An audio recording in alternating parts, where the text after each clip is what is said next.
rising from the metaphorical ashes of a Type 2 shuttlecraft accident. It's V'ger Please, a hateful voyage through the Delta Quadrant. My name is Joseph. I'm Peter. I know you were on vacation for the last few days, but I'm wondering, did you get the news that there was a single solitary image released from the new Picard television show? Yeah, my waterproof phone got destroyed in the most hellacious torrential downpour rain. So I've been off of social media, but I did catch it. Now we're talking about this picture from the new Picard series, and it's Picard sitting there in some very tasteful future civilian clothes, and there's what appears to be a dude to the right in like a DS9 Voyager jumpsuit. That is correct. It's like he looks like he's at the future DMV or something. I'm not sure. Suddenly I had 4 or 5 fan theories of he's trying to live a normal civilian life and it's unfulfilling or something. That's the kind of shot that was framed in that. There's definitely a Starfleet uniform behind him, and it did look like it was like a futuristic DS9 jumpsuit. Well, I'll tell you this. You tell me your fan theories, and then I'll tell you my Star Trek Voyager story from my vacation. Well, I think the setup is, and I do love that you have a Star Trek Voyager story from your vacation. I don't want to short sell that. Like, the fact that you're able to go on trips and then come back with some kind of semi-embarrassing story is beautiful to me. And I can't wait to hear this one. But my theory is that from this single image, that the show will be about a post-career Picard being brought back in or trying to get back in to service as a consequence of feeling unfulfilled in a non-adventurous life, and dealing with how Starfleet Federation society has advanced over the 20 years and feeling out of place with his old school idealism. I based all that off a single picture. Yeah. I'm still scared, and I am still of the opinion that we should have left perfection alone and not knock the dust off of next gen and just moved forward, because the capacity for this to be something bad is so great and it to be something excellent so very thin. And I believe in Patrick Stewart, but man, we're playing a dangerous game here.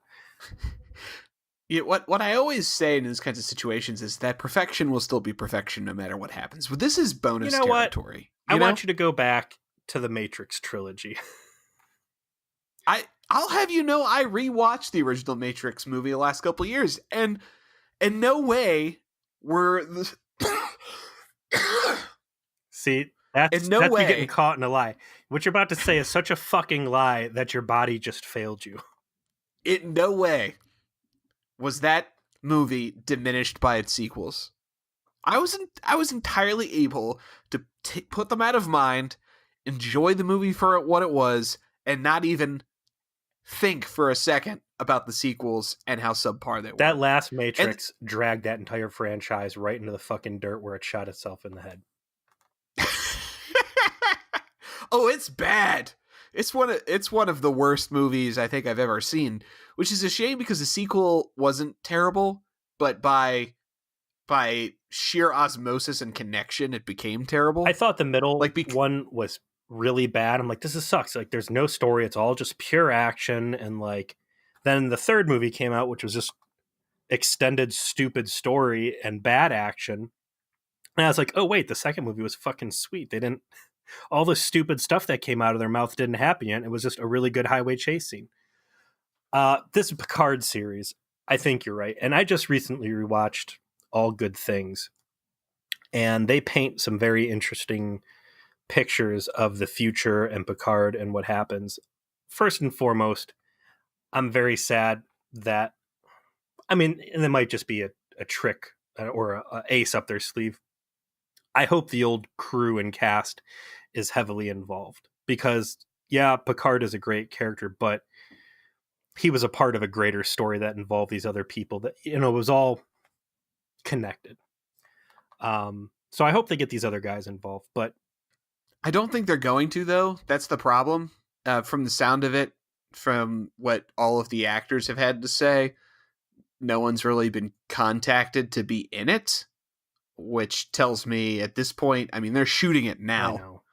If they're shooting it now and none of them have been contacted to be in it, Unless there's they're all NDAs. just like, yeah, unless they're all like in a fucking mobbed up and they're trying to keep it all under wraps, sure, and surprise people with it. I guess like maybe that's the case, but in my heart, I want typically I want a bold Captain Picard series doing Starfleet stuff, and I think we're going to get a very depressing look at some sort of commentary on the current political status of the U.S. or just something.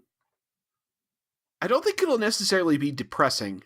What I'm hoping for is that this show, and hello to everyone that's watching a Voyager podcast that has barely mentioned it yet. What I want from this show is for it to reflect on the classic morality of Picard as this avatar of the Federation's ideals, and reflect that hope back into, you know, the status of whatever the Federation is at that point, as an allegory towards reflecting that same attitude today. I feel like there's a parallel to be drawn there, but it isn't necessarily the depressing one so much as what Picard can represent as a return to what he represents rather than it no longer being compatible. The best comparison I think I can make is that I hope this movie reminds me of The Winter Soldier, the second Captain America movie, because that movie I was afraid of because I love Captain America, but man, did it seem like it was prime time for, you know, Steve Rogers to just kind of be this goofy, fish out of water, not really resonant type of character, and them doing either something really dark or really stupid with it. And instead, they captured his isolation and kind of unsure nature, but also kind of brought it back around to how inspiring a figure he is because of who he is, and that ended up being a major part of the finale. Something like that, you know? I'm going to continue along your Marvel thread here, and I'm going to say that I am afraid it is going to be like Logan, where you are seeing the same thing. You're seeing what was once this very powerful, commanding Professor X at the top of his game, commanding the X-Men, doing feel-good stuff, and now you're going to see a guy who is a shadow of himself, perhaps living with great shame on his hands, who has been forced into the shadows and is trying to struggle in a world that he no longer fits into. And I think that's what's really scaring me. I kind of like that pitch, though, too. Like, having loved Logan. I love Logan, too, but man, it was depressing as hell seeing Professor X fucking regulated to the... Oh, I fucking cried, dude. That movie is emotional. But, and in my opinion, the best comic book movie ever made, by far. Fuck The Dark Knight. Fuck Avengers Endgame or whatever else you want to compare it to. The best comic book movie ever made was Blade. Logan. And it is because it was an ending that where everything felt so raw and earned and paid off in a way that like just had a weight to it. And if that's what they decide to do, I'm in for that too. I'm in for whatever. If that's what brought Patrick Stewart back to doing it and it's at that quality level, then yes. My concern is always going to be Kurtzman because he's a fucking hack. But he seems to not really have a lot of control over this. The fact that they're diving so deep on the lore to set the series up, because evidently one of the big plot points is in the aftermath of the destruction of the Romulan Empire, Picard's life really went in a different direction, which is a lore point that you really have to dig deep on to know. Like, that was a big part of the Star Trek Online game, because the setup for the J.J. Abrams timeline was that the Prime Universe Spock and Nero were sucked into the artificial wormhole that the technology they were trying to just get rid of that supernova with, sucked them in. So there's just so much potential here that I'm going to stay hopeful until I am directly disabused of that notion. Then again, I thought this season of Game of Thrones was going to be good. We saw how that fucking worked out so far. I'm sorry to anybody in the future who's listening to this. How many minutes are we in here? 10 minutes. 10 minutes. For stuff that you already know all the answers that we are wildly guessing on. I want to say one last thing about this Picard thing. Looking at that picture, that uniform looks pretty cool. I thought it was interesting that they abandoned the First Contact uniforms. Do you think that that's a Starfleet cadet, or do you think that's an officer? That's got to be officer. That's color coding, just like from the TNG DS9 era. But that also looks like the cadet uniform that Wesley wore, because the shoulders and the collar are uniform, and it's a high collar. So I'll have you know that it seems to strongly resemble the original uniforms they used on Star Trek Online, which of course occurs in this time frame. Am I the only Star Trek fan out there who just does not give two shits about the online game? I've never played it. No, you're not the only one. I'm just saying, I think they purposefully took at least some inspiration from their design, given they're taking inspiration from the plot on it. They're going to take inspiration out of anything. Grab those All Good Things future uniforms that Beverly and Picard wore. I really like those. Those look future lounge suits. I don't think they were lounge suit looking. Whatever. We'll see. That's a lot of conjecture off of one picture. We'll see how things flesh out. But at the very least, I'll say that Picard's got some very tasteful future clothes. My story about Voyager, while down at Universal Studios, it was a long day. We've been going all day. We came back. We were supposed to go swimming. I ended up falling asleep on the bed. And my wife, being the angel she is, she flips the TV over. So I wake up in this weird haze of what the hell's going on. And I see the TV on. I see Star Trek uniforms. I'm looking. And then I see the worst fucking CGI I think I've ever seen. And I realize it's one of these Species 8427 episodes. 8472, yes. Whatever. 84 awful. It was so... I'm like, what the fuck you've been spoiled. You've been spoiled. That's awful. I said, what the hell is this? What is this? And she said, it's your Voyager. And I said, turn this off. Turn this off right now. I'm not on the clock. And I don't... Dude, it looked like Mewtwo running around. I thought it was the Pokemon Detective Pikachu trailer. These things look like Mewtwo straight up. And the CGI is somehow worse than the fucking macroism floating poopsicles that were attacking Janeway. I am so sad to hear that you have been mildly spoiled. Mildly traumatized. I came out of a deep sleep to this nonsense. It's like I woke up to someone killing my sister. It was miserable. God, I don't know if that says so little about your sister or so much about how traumatized you were. It was. So, speaking of bad CGI. Yeah. Damn it. That was going to be mine. I was going to transition with that, but go ahead. It's all of our problem to bear. Season 3, episode 19, Rise. So, after what you said that this was part of the quote-unquote Trilogy of Terror, mm-hmm. I sat down braced for impact, right? Yeah. I'm like, this is going to be fucking awful. It is a Neelix Tuvok episode, and apparently the worst stretch of the show of all time. Like, the doc pulled that one out last week by sheer grit and determination of Robert Picardo. Like, in the hands of lesser creatures, what terror awaits us? And so I'm sitting there, braced for impact, and then the fucking episode was great. It was legitimately very good. Like, not perfect. I have a few complaints, but from a pacing perspective and from the dialogue and acting and overall writing, it was probably one of the better definitely in the top half of the episodes we've watched, if not the top 25%. And I don't know what the fuck people who watch Voyager thinks is good and is bad. If fucking False Prophets beloved and good in the minds of these people, and this is bad. These people are just fucked in the head, because this was amazing. You're not wrong. And I really was kind of expecting you to come out with two hammers and start trying to knock this episode's teeth out of its mouth.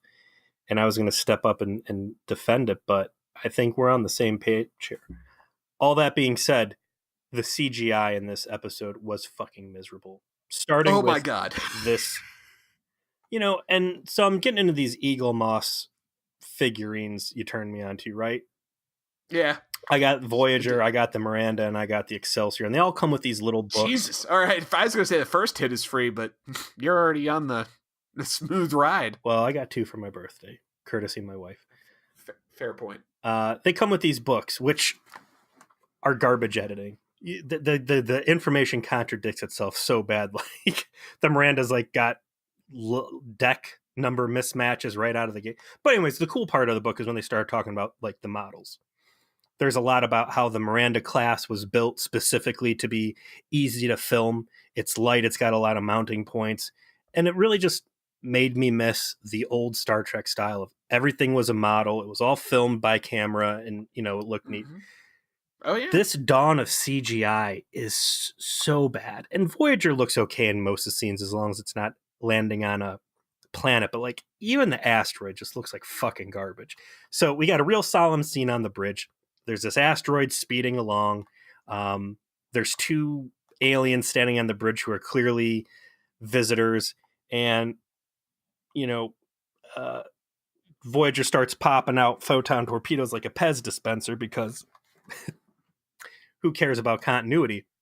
I mean, you did unearth the video that essentially wraps up in a nice tidy bow the fact that the writers of this show and the producers never seem to give any fucks whatsoever about the actual amount of torpedoes, despite making it a plot point early on. Riddle me this, Joe.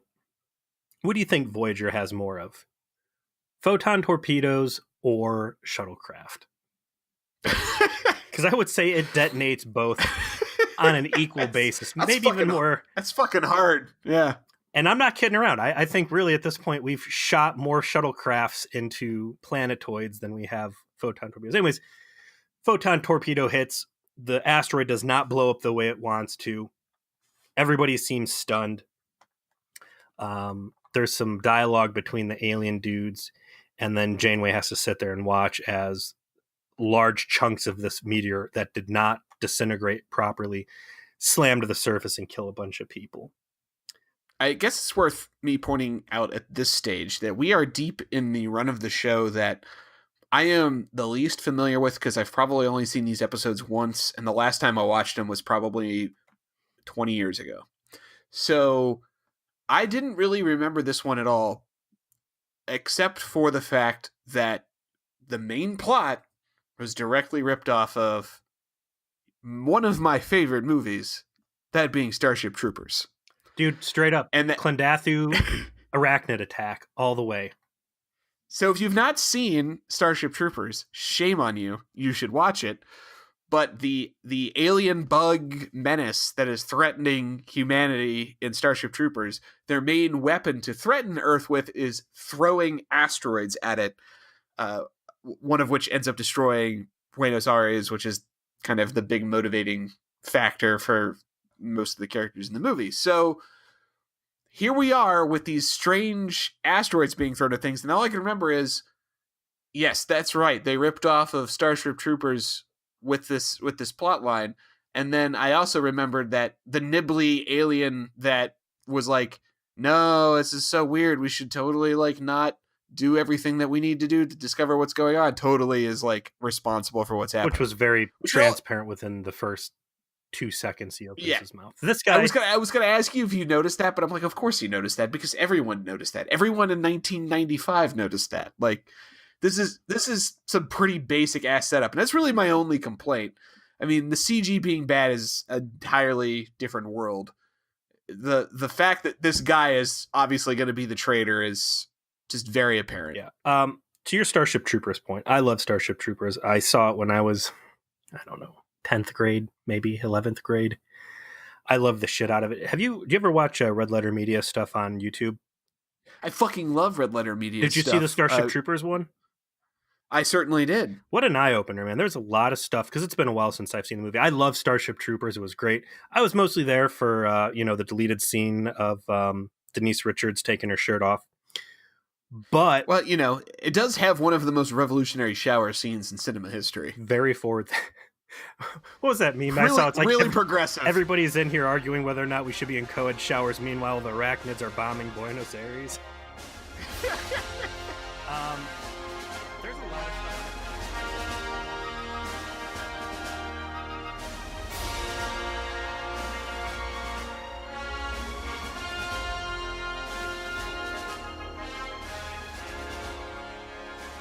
Okay, everybody.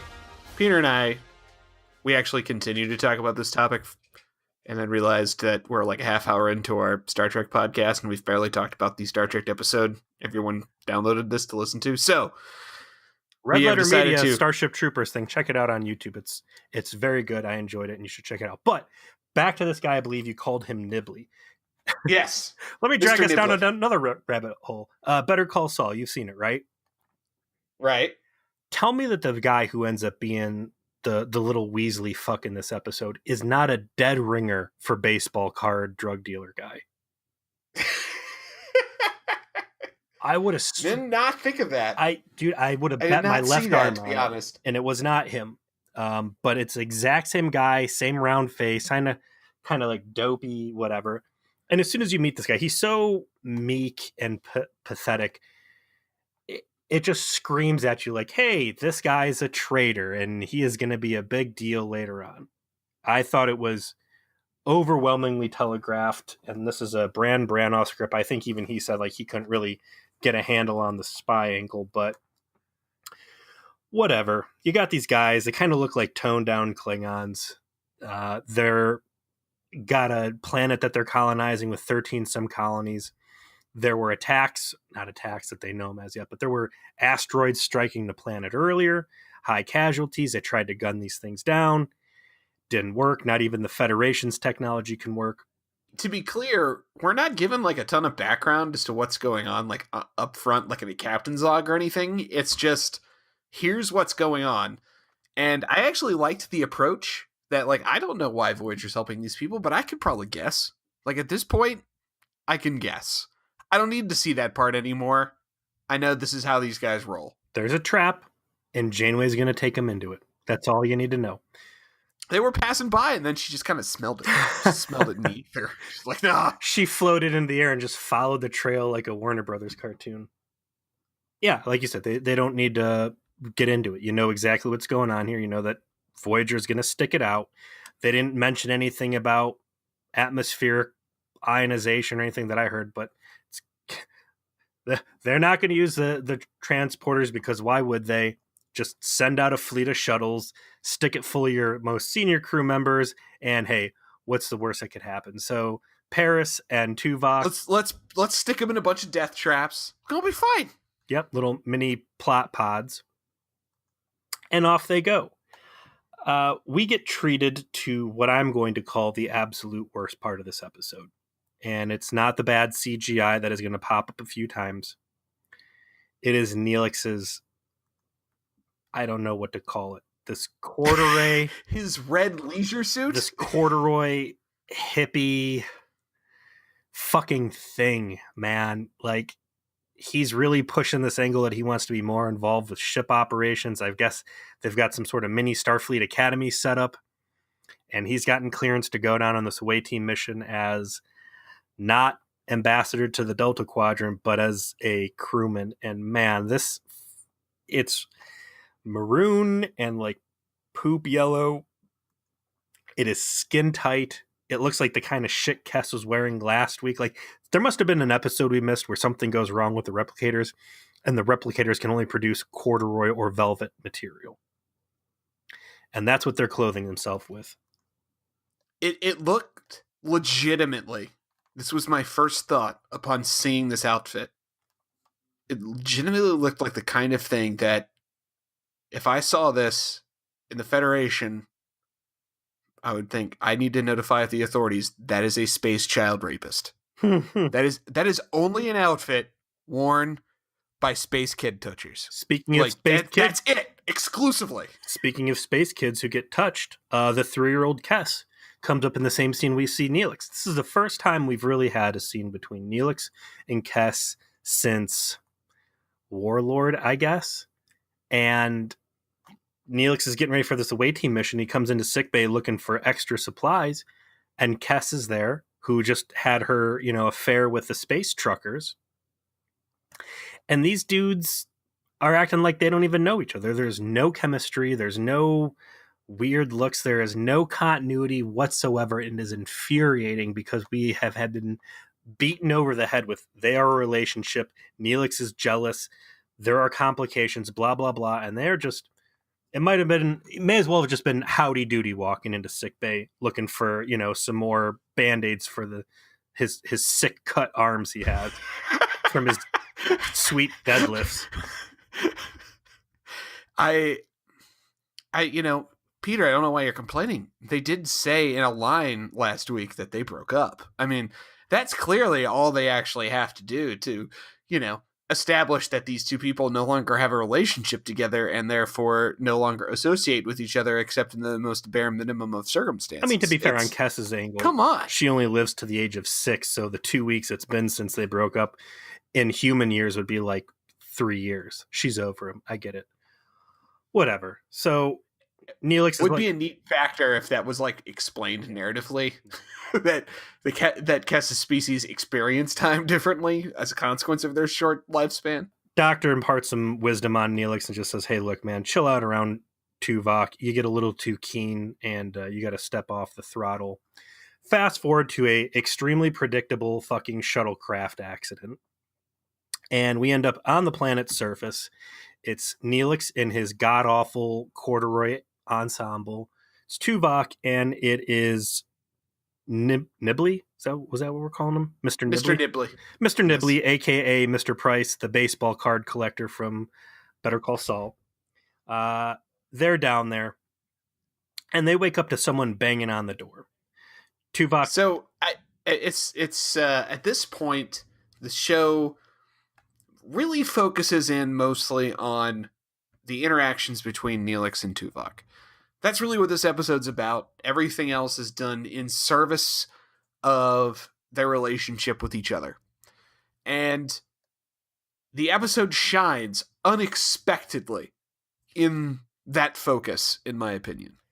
All of our complaints about all the side show bullshit, to my eternal shock, and despite everything we have seen from these two actors in different situations so far, aside from Fair Trade, these guys carry the episode on the backs of you caring about their relationship with each other. And in particular, and I think for the first time, I feel like you got an emotional beat out of Tuvok that makes sense and connects with the audience. I think that this episode shines in the premise that we are going to move into, which is they are stranded on the surface. There are more asteroids coming into collision range.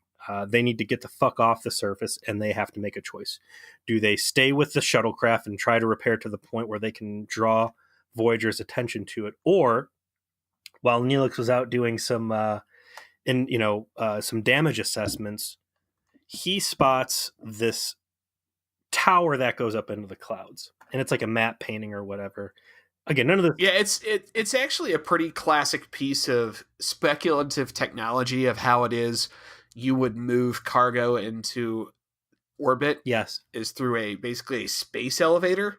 It's awesome. I've read up on it before. I thought it was really cool, and it was nice to see this series take fringe science theory out there and incorporate it into one of these episodes. So I saw it. I knew it was a space elevator, space ladder.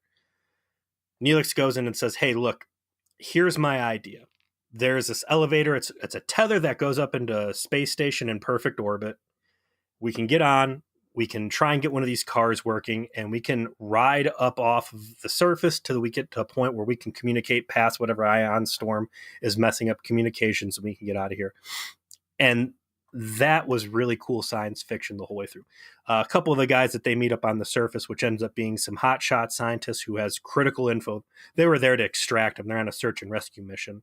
And some, I don't know, some mines worker that's just Frankenstein or whatever, like some big monster. Yeah, he's just a big dumb thug to have there for plot reasons. And on the ship, there's a few scenes where they crack open one of these asteroids and it has a bunch of, hey, look, science doohickeys inside, and reveals the mystery that, in fact, this is Starship Troopers, and these are essentially missiles. Mm-hmm. I will say that hotshot scientist guy, they did a great job with explaining after the fact all of the shit he does in this episode.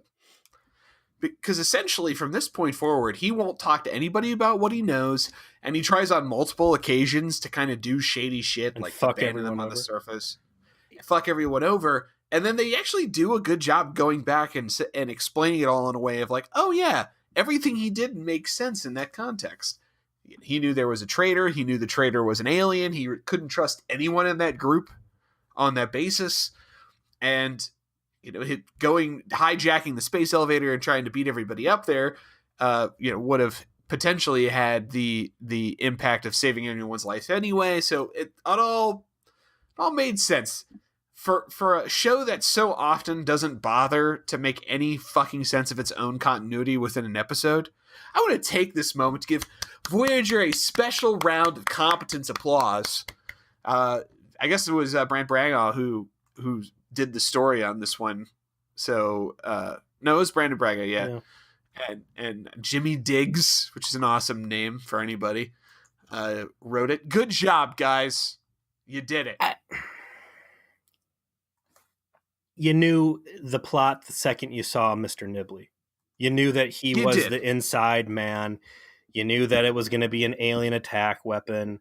I mean, all the stuff was out there. You don't have to roll out the jump to conclusion map because, you just do not pass. It's just you walk forward. It's there. It's there. I saw, I can see the end box text from here. So this guy acting shady or whatever. Yes, it's very obvious that he knows it's an alien force and he doesn't trust people and that he's going to die at some point. Whatever. Like you said, the whole spy thing, whatever. I could have been written better. The space elevator, really cool plot device that Neelix is the only one who can run it. And Neelix has this diversified jack of all trades. He used to be a coal miner. He knows how to fix these things, but he doesn't really. He's kind of lying. The development between him and Tuvok's cool. But so they see the space elevator in the distance. Neelix wins over the group and Tuvok. They all go over there. They start trying to fix this thing up. They find some PTSD foundry worker who gets Neelix at knife point, and they have to diplomacy her off the edge. And they all start working together to put this basically Flight of the Phoenix, right? They got to put this old plane that's never going to fly again back together. But before they can really do what they want, like you said, scientist conspiracy dude tries to hijack this thing. He takes it off all half-cocked. Luckily, Neelix is able to get this thing under control. And it seems like they're doing all right in the beginning. But problems start creeping in. The atmosphere is really thin. The atmospheric condenser's not working right. Tuvok goes on at length about how Mary Sue Vulcans are, and we're so strong, and we can breathe this thin atmosphere, and everything about us is perfect, which fits in this episode because as Tuvok goes on about the superiority of logic in the face of emergency situations and all of his physical prowess, it's going to be contrasted later on how he's missing some very key qualities, not to mention the fact that, Vulcans become terrible space rapists if they're too far from home. But before, fortunately, while stuck in this elevator, Tuvok does not suddenly get a case of the sexual desires. But there is one enraging moment before they take off where Neelix kind of bridges the gap between him and Stab Lady, where she discloses that she believes her sister is probably dead, and Neelix says, we got to name this ship. I'm going to name it after my favorite sister because she was an explorer who loved adventure, blah, blah, blah. Oh, where's your family at now? Oh, well, and here's where I go into super rage time. oh, well, they all died. And that's that. And that's not that, Neelix. How terrible it must be to know that your family died under this terrible weapon and then died again when Voyager just threw up their hands and walked away from saving the entire planet and all of your family that you talk to every night. You're not talking to ghosts, Neelix. You're talking to real people trapped forever tormented in Talaxia's moon's atmosphere because Janeway couldn't take another 15 minutes to science out the equation to bring everybody back to life. I'm like, oh, cool, continuity. And then I'm like, but no, not that continuity. You have, no, stop it. No. As soon as they invoked that, I'm just like, I'm just going to have to just sit back and listen to Peter express his feelings a little bit. Weakest and you shit did not disappoint ever. me. Weakest shit ever. Yeah. I really liked the talk with Stab Lady, if only that it really establishes Neelix's personal and deep connection with how he thinks about his family. Yeah. The weakest shit stuff aside, it's a very enlightening character moment of how seriously he takes that.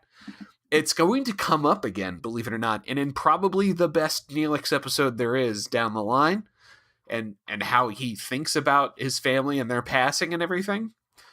But I did not obviously recall that this was kind of a setup to that. So bravo to the writers here and the writers in the future who are going to look at this episode and say, that's probably something worth mining, because it was very interesting. Like thinking of your past loved ones every night and telling them about your day before going to bed is a very spiritualistic. And starting every one of those conversations with, hey, Mom, I'm really sorry that Janeway and Tuvok couldn't take another 5 minutes to bring it back to life. I was new on the ship, I didn't want to inconvenience him, so you're going to have to stay suspended in this atmosphere, tormented in a hellscape of suffering, forever. Sorry. Maybe that's what the Picard series will focus on, as Picard ended up in the Delta Quadrant and giving it the extra college try. So there's a lot of stuff that is going to happen flat out on this.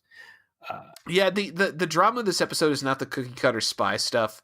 It is the interaction where Neelix is doing his best to impress Tuvok, and I think it's worth saying he does a good job. Like, he is not the usual bumbling Neelix self. He is very competent in this episode. He's very competent. What I was going to say, the surprise is here isn't that there's a bad guy and everything else. It's when the conspiracy doctor scientist is drinking a jug of something. You're like, why?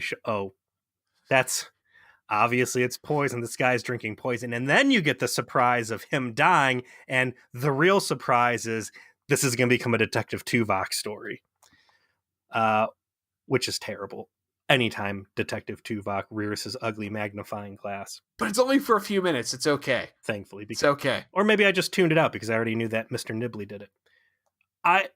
Eventually we get to a point where conspiracy doctor, he starts trying to open up the door. It's the second time he's basically endangered everybody's life. He already got neck pinched once. Tuvok pulls him away from the door, throws him down, and on the way down, he's like, there's something on the roof. You need to get it. He dies, and Tuvok's like, whatever, we'll check it out later. Keep this train moving. And this is where Neelix puts his foot down. I agree with everything that you said, that this is a good Neelix and Tuvok episode, and that Neelix seems competent. There's a great emotional outburst. It's just the timing is wrong. There are so many good opportunities where Tuvok shits on Neelix, and they just roll along. And for Neelix to pick this as his hamburger hill, where he is going to dig both heels in, logic be damned, and attack Tuvok on being mean and a bully and treating him like shit and all this other stuff. Like, it's such a justified argument, but he picks the worst possible time where I find no sympathy for Neelix in that exact moment as he launches into this tirade. I think that it is entirely the right moment. I get why you say it isn't, because it seems so minor in context of all of the other shit that Tuvok heaps on him in this episode alone. Yeah. Right? Like when he's giving him shit about where Neelix has really competently rebuilt this elevator and is like controlling it and making shit work. Turn Stab And Lady then, into a friend who's sharing resources now.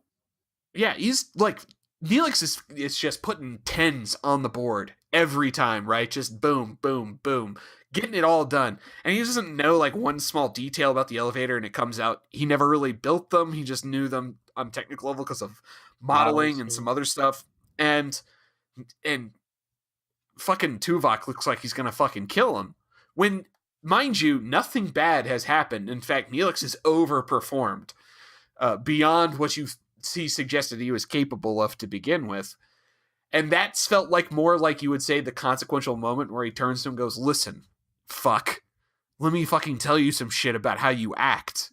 I'm fucking tired of this. That, I get where that may have felt like the right moment, but this moment was the pure separation, right? Like that was where Neelix was attempting to emulate Tuvok. He was attempting to emulate Tuvok in his hyper competence and focus on making this elevator situation work.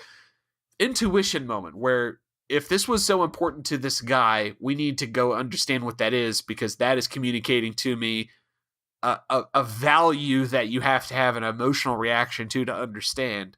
And for Tuvok to naturally say, fuck you, no, and Neelix to say, no, fuck you, yes, felt like the exact right time. But like, yes, this is when you stand up and say, I'm going to make you do this because I realize there's zero argumentation that I can put forward that's going to make you do it from a logical perspective. So fuck it. I'm going to give you the emotional argument, and then I'm going to use my leverage and say, you don't have a choice. On Tuvok's side, Right. and I'm gonna drag Tuvix out of his fucking grave at the end of this. Don't you worry. On Tuvok's side, you got a guy who's like got the space yips. He's poisoned. His brain's shutting down on him, and he's running low on oxygen. And he's trying to open the main door and suck everybody out. This guy's not in his right mind. And Neelix says, "Why don't we stop this rocket that's being held together with bubble gum and rubber bands, potentially losing our magnet leverage and plummeting to our death 400 miles to the surface, on a crazy hunch that we need to crawl out, get on the roof of this thing, and dig around for something we don't even know about." Like, it is such a bad cost benefit ratio on this. And Tuvok's even like, look, dude, we'll get up, we'll contact the ship, then we'll fuck around with this thing when, we're not talking about stopping midway and dying. And then Neelix just makes this unilateral decision like, no, I'm going to pick this as the part where I'm going to wig out, and I'm going to drag this thing to a fucking halt and endanger everybody's life. Like, I get that Tuvok doesn't really have any negotiating power in this. It's the Neelix show because Neelix is the only person who can fly this thing, and he's got to go along with the ride. But man, I would have lost it there. Again, there's a lot of other better ways to play this explosion out of Neelix at a better beat. Here, he just seems like a raving lunatic who is also, going crazy from the lack of oxygen to his brain. But he pulls this stunt and he blows up on Tuvok and it's like, look, you always treat me like shit and blah, blah, blah. The rant is so cool. Yeah. It really is a fantastic moment of continuity in that, I mean, Neelix really gets out of any shell of self-deception and is like, this is how you treat me. You treat me like you can't stand me, and if you don't think I don't know that, trust me, I do. And I still come forward and I take it from you because in the end, I respect you, I admire you, and I want to emulate the traits that I see in you that I respect. But man, are you ever absolutely terrible at reading into things around you. You have no social awareness whatsoever. And I'm better at that than you are. And I that's kind of like where this petty ground still works for me. Where this is a single moment where I know better than you. This isn't something else where I might question myself. This I know I'm better than you at. And I'm going to tell you I'm better than you at this. And I'm therefore going to stand up and say, if you're not going to go ahead and listen to me now, I'm going to make you listen. Because I know I'm right, because I know you and I know me. And that kind of insight from his character and the way they express it is so far beyond the level of writing that we get sometimes from the show I was struck dumb at the fact that people think that this was bad. We obviously have all these complaints about the fucking terrible ass CGI, which is about to happen. The paint by numbers kind of frame story that they put together for this. The absurd setup of sending all of your senior officers into death traps into danger and then being like somehow shocked that something bad happens, and so on and so on and so on. The usual fucking tropes, but all of it is completely forgiven in the face of this kind of quality. Again, his rant is perfectly justified. I think he covers all the best points. It's just, I have a hard time getting sympathy for Neelix's stunt he pulls right in the middle of the thing, but he gets it off. Let's cut to the Tuvix thing real quick. And I mentioned it before. You've got two characters, and I know we don't want to, acknowledge Threshold, and I know we don't want to acknowledge Tuvix or whatever, but it happened. You're drawing on all this other stuff, these previous interactions between Tuvok and Neelix for this rant right here. And the strongest piece of evidence or connective tissue between them, they were the same person for 3 months. They know each other in ways that they don't even know themselves. And if ever there was a part to just jam in a rabid fight where they're like an old married couple who are able to like swing the most lowest blows that land 100%, it's right here. Neelix could have said, I know at your core you hate me. I've been you, you've been me. We know each other inside and out. It would have been such a great way to draw Tuvix back into a meaningful part of the show. They squandered it as a huge missed opportunity, and it's what I wanted the most out of this episode. For them to, for Neelix to have his Tom Paris moment where they get past their differences and come out a stronger, pair for it. And they don't bring it out on the table, but they still make it work by the end of this. But right, I understand. I'm gonna take a moment to reflect on the whole Tuvix thing, because I couldn't help but think of it as well. And they don't really reference it. They reference all their other interactions, they don't reference it.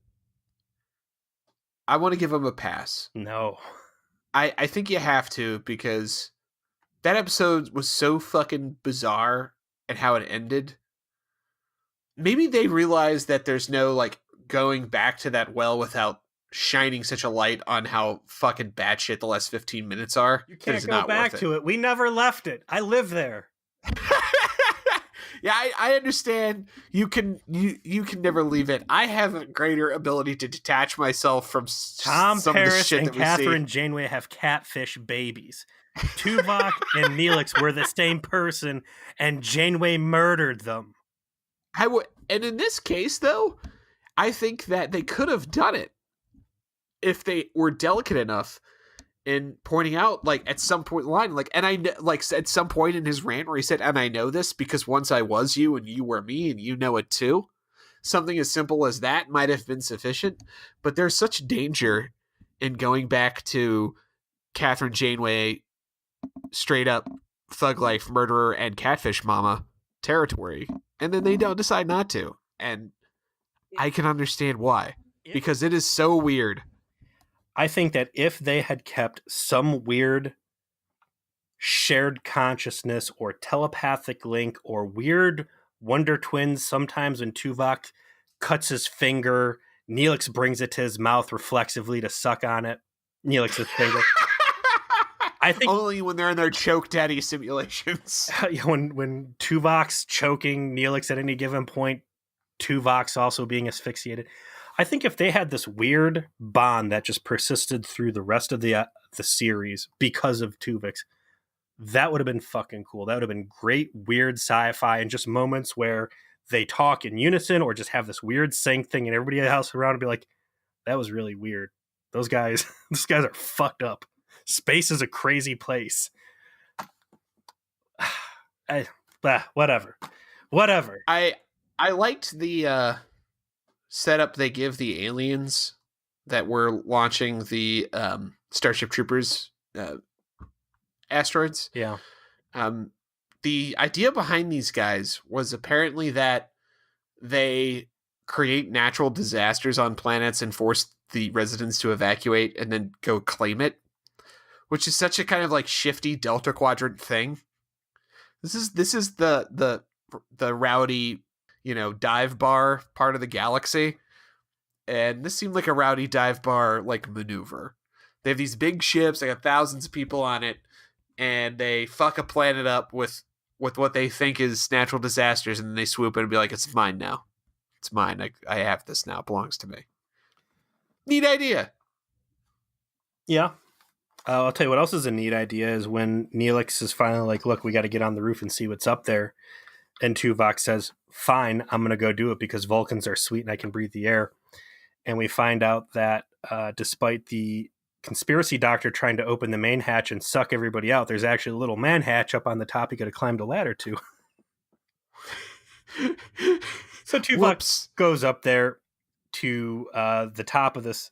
And again, I want to reinforce that this sky ladder is a really cool set piece. It's probably the coolest set piece I think we've ever played in.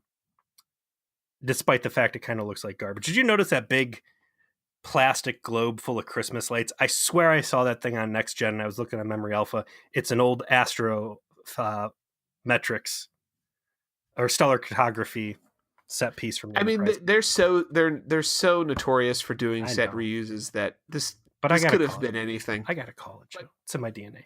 So Tuvok gets up there. You felt it through the television. It's like I smell Jonathan Frakes like butt cheeks off of this. Geordi leaned on this chair. Geordi leaned on this. Tuvok gets up there and he starts mucking around. He finds a control panel and there's a data pad that is built into a holster that he says, oh, it's like this thing's been jammed. And they're like, bullshit. This thing was built to go in there. That's a Lego set. That was plugged in. But wouldn't you know it, Mr. Nibley has also disappeared. Yeah, so in the biggest plot twist of all time, Mr. Nibley's the traitor and goes to confront Tuvok. I'm sure you're fucking stunned by this revelation. Mr. Nibley, who's high on the lack of oxygen, who is a candy ass, and Tuvok, who can breathe this air perfectly and has the strength of 10 men, gets his ass beat and thrown off the cart. He does. It's very like, what? Like he's just off the edge. Yeah. This is where we're also getting the worst CGI. And to go back to what you said a little bit ago about, how practical effects look so much better than early CGI. I respect obviously how far it's come, but how is it that do you think it was an expense thing? Was it just still cheaper to do it all CGI and not do the model CGI combo? Because I know they did some of both on TNG. I presume this was an expense thing, because it certainly is not because it looks good. Holy shit. I don't know, man. And again, I wasn't there to watch this stuff the first time around. And if, you guys out there have feelings on this, feel free to pop off on the trauma support. Did this ever look good? Could it have ever been mistakenly look good? Because again, I saw the space Mewtwo's that are fucking the Borg up when I woke up from my nap. This does not look good. You have so much more to find out there. I just can't wait. It's going to be awesome. Mr. Nibley comes back down, and of course he's stolen Tuvok's phaser while he was there. Kicks Neelix in the head. Neelix flies off the ladder and gets a concussion. And then Mr. Nibley holds everybody hostage. Maybe it's got to be a mess hall topic, but man, the Federation phasers not having any sort of biometric lockout is such a bad idea. Like, the phasers are such super weapons, and when you have shit like this where it just falls off your belt and any old caveman or Mr. Nibley picks this thing up, and now they've got a vaporizer machine in their hand that doesn't even my fucking, again, they're not going to predict where technology's at in 2019, but my phone reads my fingerprint. I can't unlock my phone unless I wipe my finger off first. And I would think that even then, the idea of fingerprint unlocking technology was something that people foresaw. Judge Dredd, the lawgiver, has bio-encoded every bullet that it was shot. That's how, Rico's able to frame Dredd in the Stallone movie. It's a concept people knew about, but whatever. We need a ramrod a hostage scene in here. So now Nibley's got the gun. Neelix has a concussion. Nobody can fly the thing. Nibley starts bossing people around. And Neelix sees Spider-Tuvok crawling around on the outside of the ship.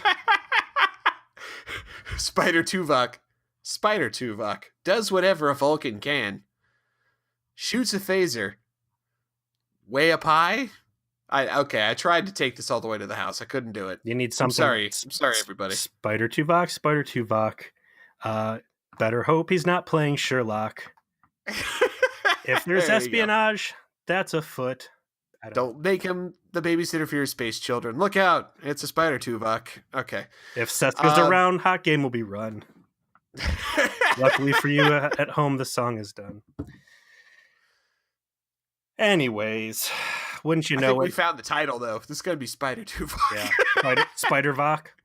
Spider-Vok. You know what? And good on Tuvok for making everybody climb up and down the Jeffries tubes wearing those Air Jordans. It's certainly paid off. Yeah, you're right. This is where that Starfleet training comes in handy. Absolutely. I'll be damned, Tuvok. We should never have doubted you. Now, there is a good fight scene that comes up because Neelix gets his concussed ass up.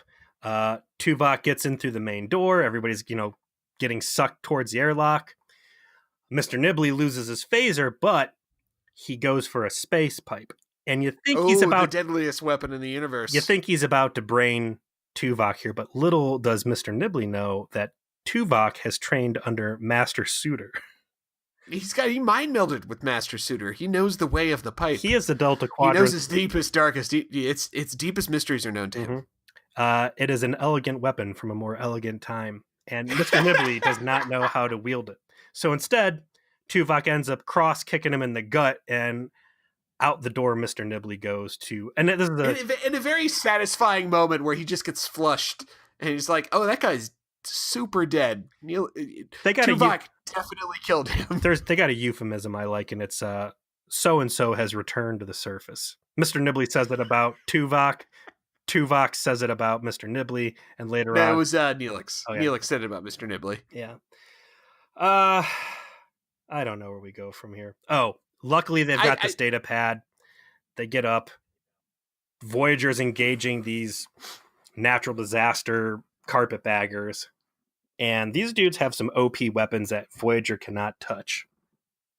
This is where I think the good emotional connections really start as far as like Tuvok's side, in that obviously recognizing that Neelix was correct in that he is also performing way above expectations. First of all, sits down with him and says, we're going to die if you don't do this, and I know you can. And he makes that awkward attempt to like make an emotional connection through Neelix's sister to encourage him to do it. And Neelix sort of recognizes, I see how much it means to me. It's like, it means a lot to me that you are trying by having paid attention. Like, good job. I will now summon my NFL powers to overcome this obvious concussion and fly us out of danger, which they do. They get back to the ship. Beam up through red alert somehow. And echoes of Star Trek Generations tune their weapons to the aliens' shield harmonics to be able to essentially take it apart. And the hobo alien homesteaders decide that they don't want any more of Voyager and depart. The ugly aliens. Something interesting in this episode, and it's a big Janeway inconsistency. When the bad guy aliens show up and play their hand, they're basically like, look, you need to get the fuck out of here because this is going to be ours now. And Janeway's like, no way. And they're like, oh, you want to die over these strangers? And again, it's inconsistent Janeway writing. Sometimes she wants nothing to do with, regional politics. And then sometimes she's helping topple governments and establish new regimes and getting inserted in the middle of intergalactic, race wars. I'm so used to it that I didn't even notice, but you're totally right. You're absolutely right. Like, this is clearly a regional political dispute, and you're putting your ship in the middle of it. This is Janeway, who wouldn't, smash and grab her own people out of half of the space jails they end up in. We get a great final scene. It starts with Neelix and Stab Lady understanding why Hotshot Doctor did what he did. Obviously, a little flirtatiousness for Neelix and Stab Lady. Start off with a knife, end with a kiss. Also, the stab lady finds her sister's alive and goes and runs off to Be married. to reunite. And Tuvok comes back in and tells Neelix, like, I put in my report and I made mention of a commendation for you for how well you performed. And for the first time ever on the show, acts deferential towards Neelix, not antagonistic. It was very noticeable. It was very Vulcan in that he was addressing him in a way that felt very different, and that he was respecting him as something more close, akin to an equal, or someone that had his respect at a minimum, rather than the patronizing kind of lecturing tone. And for Tim Russ to be able to capture that difference in nothing more than body language and intonation and eyebrows, I thought eyebrow was very cool. Because his dialogue is still just as clipped and formalized as all of his dialogue is. So the nuance and how he was able to capture that difference, I felt was critical to that scene being good. I agree. Was it a great episode? No. Was it a good episode? Yes. Was it in the upper 25% of all the Voyager that we've watched up to this point? I would say absolutely yes. And like you said before, man, for this thing to land on the so-called Trilogy of Terror, hello, have you guys been watching the first 2 seasons? Did you see the 37s? Did you see Twisted? Did you see, I mean, going through the worst of voting polls we did on the Facebook group, like, there is a lot of terrible Voyager out there. And when you get in these fights with the guys on Reddit and whatever about false prophets and whatnot, like, are we crazy? That's really my question here. And when this episode comes out, I think I might repose to say, first of all, why did people think this episode is bad? It is very clearly not. This is a very good example of Voyager, albeit with some problems and some holes, some not perfect by any stretch, but overall walked away from it going, that was an enjoyable hour of television. It's a typical really ramrod, right? We want to put Neelix and Tuvok in a pressure cooker situation where they work past their shit. It's the same thing we did but with genre television does that all the time. Space like, Muppet, whatever. You know, the dinosaur Muppet, Space Muppet Baby, right? Same deal.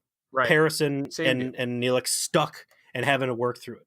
And yeah, there's a flimsy spy plot, but you know what? We got a cool space ladder, which is something we've never seen in Star Trek. Like, all the ramroddy shit, at least they connect the dots and, you know, give you the courtesy of a reach around on this stuff. It all works. There's a minimal effort that's enough to move the story to the point where this happens. Why the hate, man? I just don't get it.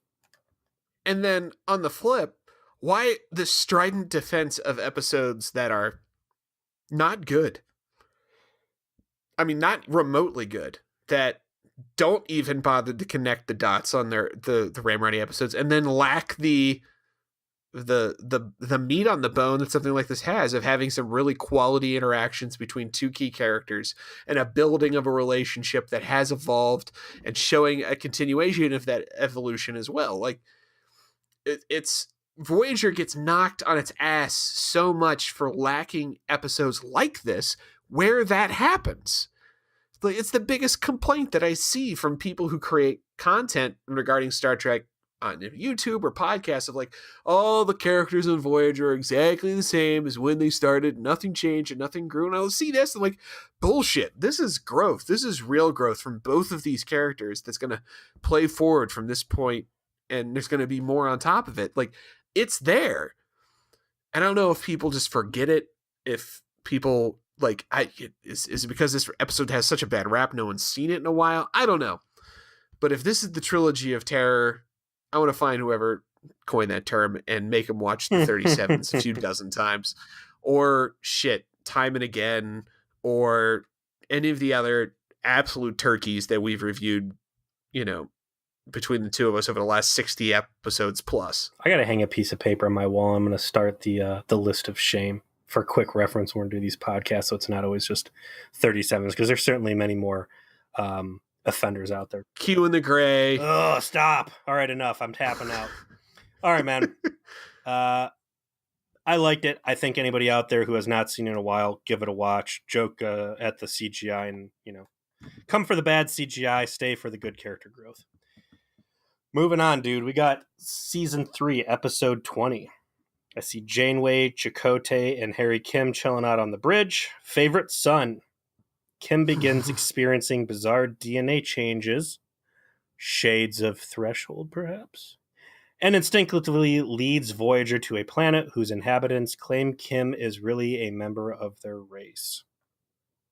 This is definitely one of all the 3 of the episodes that are supposed to be bad. I know this one is bad. I have rewatched this one recently. It is so awesomely awful. The premise is amazing. This is like tailor built for this podcast. Here we are, 61 episodes in, and we're finally going to hit something that might as well be served up on a silver platter for us to digest. Concept sounds kind of interesting insofar as like Kim is different. I mean, let's remember Kim's like the alternate reality. Kim's like the phase shifted version. He's not like the rest of the crew. And I would say him having like weird shit happening to his body, pretty legit premise of an episode. So it's a shame that that's not really the direction they go in. Yeah, well, surprise. All right, man. I mean, it's amazing. And hey, keep an eyes wide out for the eyes wide out, eyes wide shut. That's a little too much. Keep your eyes out and open for Christina Loken, aka the T-3000. She's in this one as an alien babe. She was a babe. Thank you so much to everybody for listening to another episode of Voyager Please, The Hateful Voyager of the Delta Quadrant. If you're listening to our theme song, that's a creation of our great fans, Ian and Sarah. Thank you to them as always. Thank you to everybody that follows us on social media, Facebook and Twitter, who shares the podcast. And all right, we're done. Cool.